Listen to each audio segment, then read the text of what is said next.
कश्मीर को धरती का स्वर्ग कहते हैं।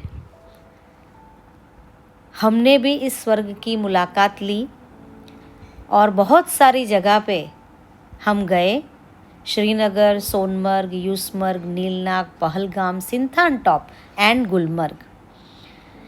हमने नाइट स्टे सिर्फ 3 जगह पे किया, श्रीनगर एनको, पहलगाम एडन एंड गुलमर्ग शॉ 11।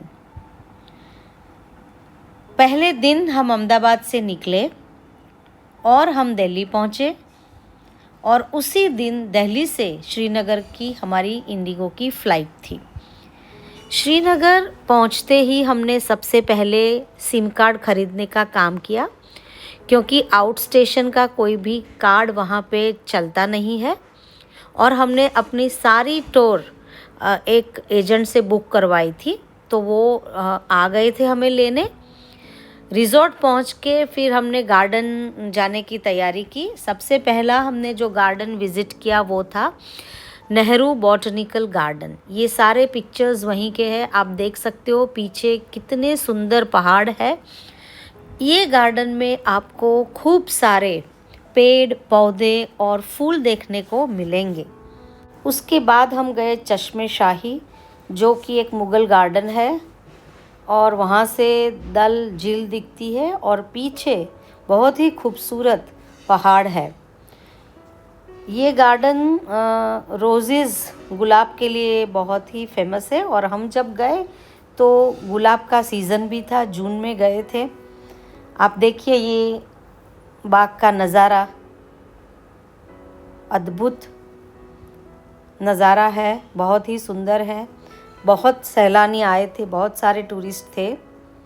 चश्मे शाही का एक मीनिंग ये है द रॉयल स्प्रिंग। ये देखिए गुलाब तरह तरह के रंग के, देखकर ही मन खुश हो गया, बहुत ही मज़ा आ गया था ये गार्डन देख के। उसके बाद हम गए परी महल। ये परी महल का फ़ोटो है, वहाँ से भी डल झील दिखती है और वहाँ हमने कश्मीरी कॉस्ट्यूम पहन के फ़ोटो खिंचवाई। तो श्रीनगर में हमारा पहला दिन बहुत ही अच्छा रहा। दूसरे दिन हम सोनमर्ग के लिए निकले। डे ट्रिप था, 87 किलोमीटर दूर है श्रीनगर से। और हमने जो जगह पसंद की थी देखने के लिए वो थी ज़ीरो पॉइंट ग्लेशियर। उसे ज़ीरो पॉइंट इसलिए कहते हैं क्योंकि वो लद्दाख की बॉर्डर पे है, तो श्रीनगर से भी हाईवे जाता है और वो रास्ता फिर लद्दाख भी जाता है। ये जो पिक है वो है जोजिला पास की, जो रास्ते में पड़ता है, तो हम वहाँ थोड़ा रुके थे। सोनमर्ग से ये जो ज़ीरो पॉइंट ग्लेशियर है वो 35 किलोमीटर है और वहाँ से हम अपनी कार लेके नहीं जा सकते हैं, वहाँ से हमें लोकल टैक्सी ही करनी पड़ती है। ऐसा तो कुछ रूल है वहाँ पे। तो ये है वाढेरा मेमोरियल जोजिला पास पे। यहाँ से व्यू बहुत ही अच्छा आता है। ये हम पहुंच गए ज़ीरो पॉइंट ग्लेशियर। आप देखिए जो रास्ता जाता है वो लद्दाख जाता है। सफ़ेद चादर ओढ़े ग्लेशियर है। जून का महीना था, थोड़ी बर्फ़ थी, वो थोड़ी मैली भी थी क्योंकि वो पुरानी थी। गमबूट हमने वहीं से रेंट किए थे। वहाँ बहुत सारी स्पोर्ट्स एक्टिविटीज़ भी होती है, हमने भी थोड़ा ट्राई किया था। वहाँ आपको मैगी, चाय और कॉफ़ी वगैरह मिल जाता है, तो खाने की कोई चिंता नहीं है। आप 2-3 घंटा वहाँ पे स्पेंड कर सकते हो। लेकिन जिसको ब्रीदिंग की प्रॉब्लम है उनको थोड़ा अलर्ट रहना पड़ेगा, थोड़ा सावधान रहना पड़ेगा। ब्रेथलेसनेस इसलिए होती है कि ये सी लेवल से अप्रोक्सीमेटली 11,500-12 हज़ार फीट ऊपर है और सोनमर्ग से ज़ीरो पॉइंट ग्लेशियर का रास्ता काफ़ी ख़तरनाक है, डेंजरस रूट है, तो बहुत संभल के जाना पड़ता है। इसीलिए शायद वहाँ पे ऐसा रूल बनाया है कि लोकल टैक्सी ही जाएगी। ये देखिए, ये है सिंधु नदी कैसे भागती दौड़ती जा रही है। आगे जाके ये झेलम से मिलेगी। यहाँ पे भी एक छोटा सा पार्क है, बहुत ही सुंदर नज़ारा यहाँ से दिखता है, तो हम वहाँ थोड़ी देर रुके थे, फिर हम श्रीनगर गए थे। तीसरे दिन हम गए यूसमर्ग। जो श्रीनगर से 53 किलोमीटर की दूरी पे है। ये वीडियो में आप देखिए कश्मीर की अद्भुत सुंदरता, अवर्णनीय सुंदरता। कश्मीर को सच में बेमिसाल कहते हैं, तो इसकी यही वजह है, हर जगह सुंदरता बिखरी पड़ी है।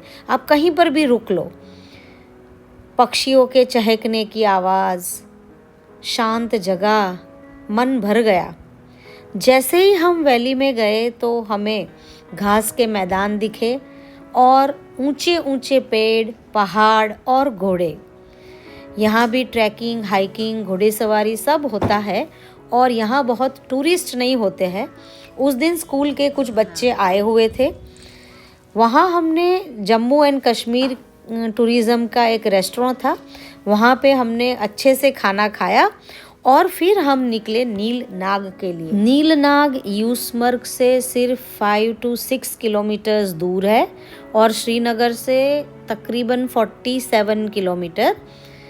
इसका कलर नीले रंग का है, इसलिए इस झील को नीलनाग के नाम से जाना जाता है। बहुत ही शांत वातावरण था, खास कोई टूरिस्ट थे ही नहीं, हम ही थे और कुछ लोकल लोग थे। आप देख सकते हो फ़ोटो में इसकी सुंदरता अलग तरह की है। ये झील पाइन ट्री से घिरी हुई है। यहाँ आप ट्रैकिंग करके भी आ सकते हो यूसमर्ग से। और ये लेक दिन में 3 बार कलर बदलता है, नीला, भूरा और हरा। श्रीनगर पहुँच के फ्रेश होके फिर हम गए डल लेक। हमारे पैकेज में बोटिंग इंक्लूडेड था, तो हमने भी बोटिंग कर लिया। आज तक हमने सिर्फ लोगों से बातें सुनी थी डल लेक के बोटिंग के बारे में या कहीं पढ़ा था, आज उसका अनुभव लिया। शाम सुहानी थी, मस्तानी थी और मौसम बढ़िया था। सनसेट हो रहा था। फ्लोटिंग मार्केट में भी गए, कुछ सामान खरीदा, हालांकि थोड़ा महंगा था, पर हमें खूब मज़ा आया। डे 4 and 5 हमने पहलगाम में बिताए। रास्ते में रुक के हमने पैराडाइज केसर से केसर, ड्राई फ्रूट्स और शिलाजीत का शॉपिंग किया। बहुत मज़ा आया। वहाँ पे बहुत सारी शॉप्स है, आप कहीं से भी ले सकते हो जो आपको अच्छा लगे। पहलगाम जाने के रास्ते में हमारा दूसरा स्टॉप था एप्पल का गार्डन। वहाँ पे हमने जूस पिया फ्रेश फ्रूट का और पेड़ पे लगे एप्पल देखे। अभी तो पिकिंग का सीज़न नहीं था। बाग देख के बड़ा मज़ा आया। हम पहुँचे पहलगाम। पहुँचते ही हमने सबसे पहले घोड़ेसवारी का पैकेज लिया 7 पॉइंट का और हम निकल पड़े अपनी एडवेंचरस जर्नी पे। घोड़ेसवारी ज़िंदगी में पहली बार की थी। फिर हम सेकंड पॉइंट पे पहुँचे। ये बैसारन वैली है। यहाँ पे खाना पीना सब मिलता है और कुछ स्पोर्ट्स एक्टिविटीज़ भी होती है। तो ये बहुत ही सुंदर नज़ारे देखते हुए हमने खाना खाया और फिर आगे के पॉइंट पे निकल गए। ये जो घोड़ेसवारी का एक्सपीरियंस है, मुझे थोड़ा डर लगा, पर नज़ारे बहुत अच्छे देखने को मिले। आप बैसारन वैली से फिर वापस भी टैक्सी स्टैंड आ सकते हो, ज़रूरी नहीं है कि आप ऑल 7 पॉइंट करो। ये लास्ट पॉइंट था बहता हुआ झरना, यहाँ पे हमने कुछ टाइम स्पेंड किया। बजरंगी भाईजान का एक सीन का शूटिंग भी यहाँ पर ही हुआ था। थकान थी, शुरू में थोड़ा डर भी लगा था, लेकिन डर के आगे जीत है और दर्द भी है। 7 पॉइंट्स कवर करने में हमें 3-3.5 घंटे लगे और जो अनमोल दृश्य हमने देखे थे वो हम मन में भर के ले आए। पूरी ज़िंदगी वो दृश्य हमारे सामने रहेंगे। आके बालकनी में बैठ के चाय पी। दूसरे दिन हमने कुछ टाइम लीडर नदी के आसपास स्पेंड किया। फिर हम जाने के लिए निकले अरू वैली।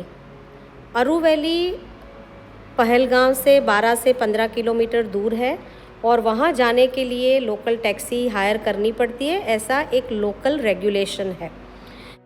आप अरू वैली में भी स्टे कर सकते हो। वहाँ भी home stay and tourist bungalows है नाइट स्टे के लिए।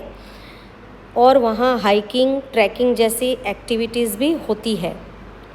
ये वैली बहुत ही खूबसूरत है, बर्फ़ से ढके शिखर और ऊंचे पहाड़ और ऊंचे पेड़। अरू वैली का मनोहर दृश्य मन में भर के हम निकले बेताब वैली जाने। बेताब वैली का असली नाम तो हजान वैली है। ये बेताब वैली के नाम से इसीलिए प्रसिद्ध है क्योंकि यहाँ बेताब फिल्म की शूटिंग हुई थी 1983 में। ये खलखल बहती जो नदी है वो लीडर नदी है। पहलगाम से ये कुछ 15 किलोमीटर दूर है ये जगह। यहाँ खाने पीने के आउटलेट्स है, चाय कॉफ़ी सब मिलता है। तो एक बहुत ही प्रसिद्ध टूरिस्ट डेस्टिनेशन है बेताब वैली।